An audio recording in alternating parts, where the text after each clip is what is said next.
I was very active. I was in a Tabata class. It's a pretty intense exercise, that I was doing.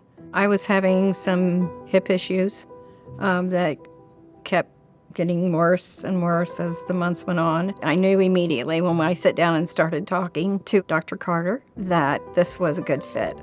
Leading up to surgery was great. All the nurses, everyone made me so comfortable. The surprising thing was how quickly it actually went, and then that they wanted me to get up and walk.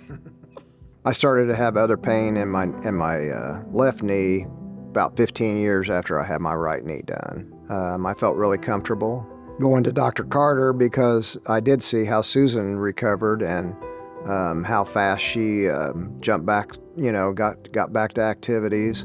Me going through that absolutely gave him the confidence in Dr. Carter that he knew, that everything was going to be okay and the recovery was going to be so much better. We ride our bikes together now. Yeah.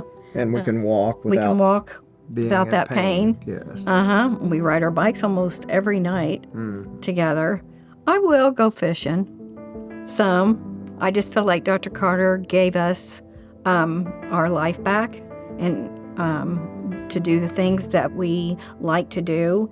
And I feel like a completely different person now. And it's just, I just can't say enough.